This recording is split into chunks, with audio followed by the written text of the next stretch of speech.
What's up, guys? Welcome back to another episode of the rebuild series of the RCF.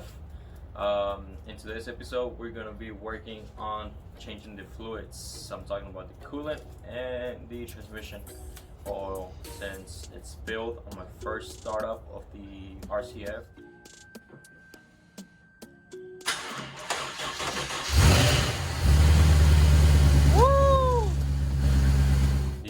Radiator chamber where the transmission fluid flows to keep it cool was broken, so it completely spilled all over my garage floor. I'll put a clip there. I don't know, you might not be able to see the transmission oil spilling, but it did spill, so I'm gonna go ahead and be changing that fluid out and replacing the coolant.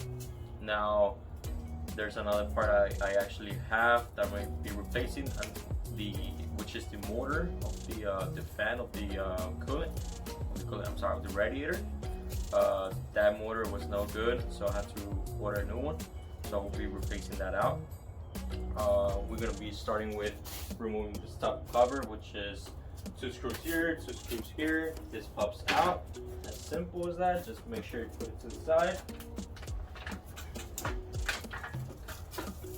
All right. And then we're gonna be pulling this out. I'm gonna be making sure if there's anything holding it in place. I believe not, but I'll get back to you guys. All right. So yeah, there's nothing holding this radiator down. So what we have to do is just pull it. Make sure you unhook the hoses if you haven't done it yet. All you do is just pull it carefully.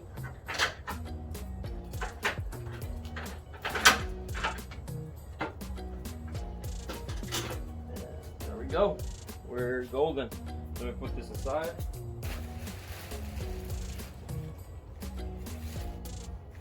Now we got everything exposed in the front.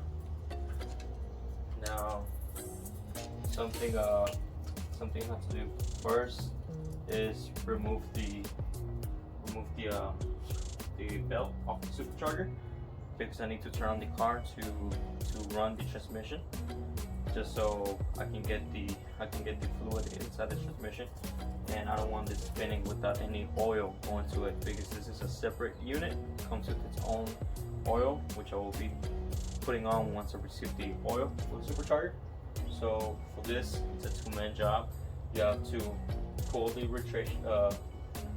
retentioner with the breaker bar and spin the which is the crank.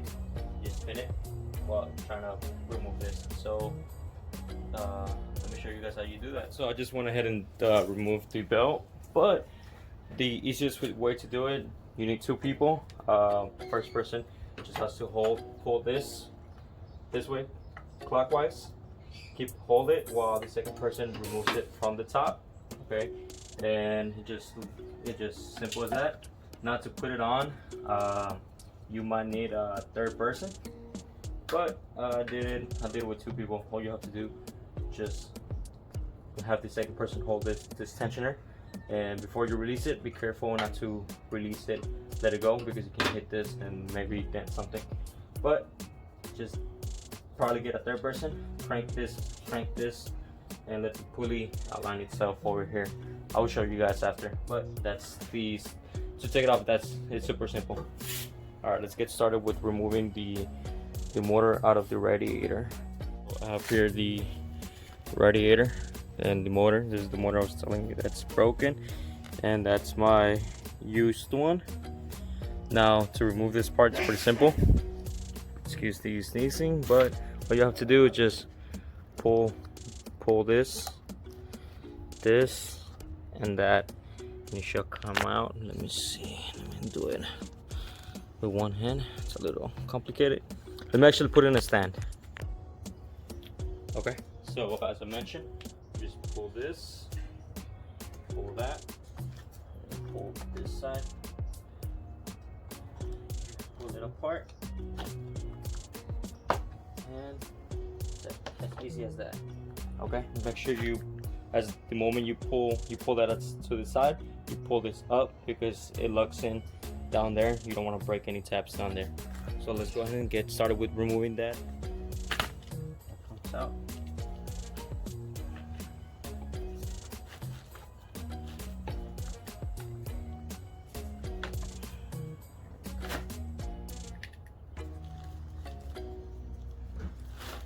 Now I gotta remove 3 bolts, 3 little screws that go here. To remove that, and get a screwdriver. Okay, so once you remove these 3 screws, the motor should come out freely. There it goes. As you guys can see, it's really bad. It won't even spin. So let's go ahead and swap this one out. Pretty simple procedure. Just do the steps backwards, and that's it.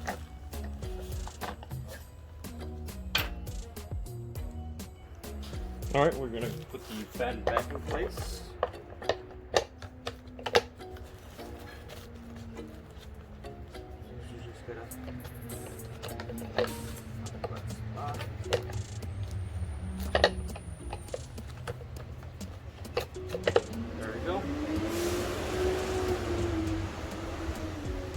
Sorry for the noisy truck behind, picking up trash.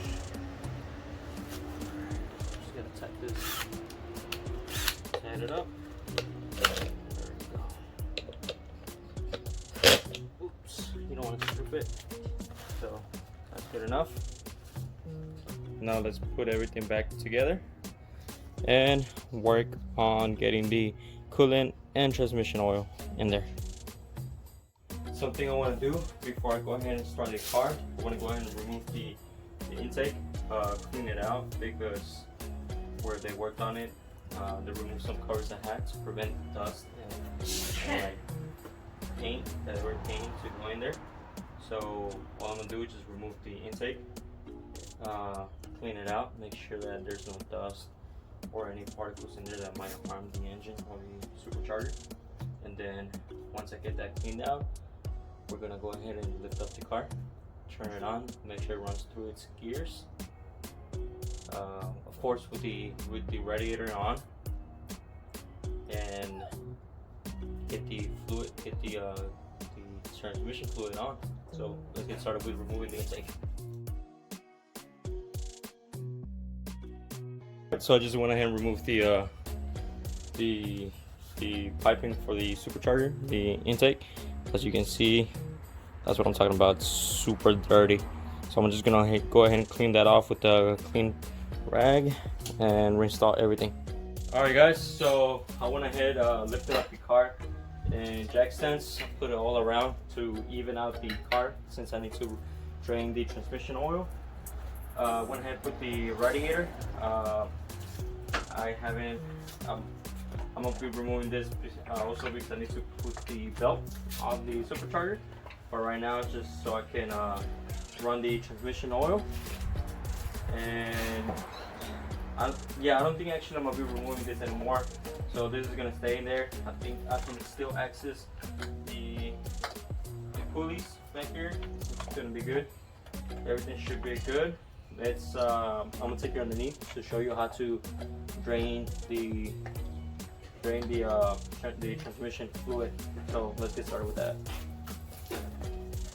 Alright guys, so for this you're going to need a 24mm socket or wrench to remove the plug on the transmission.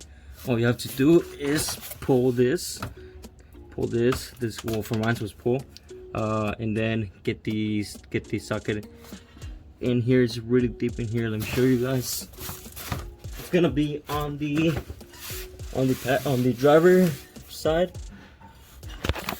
It's gonna be, I don't know if you guys can see it.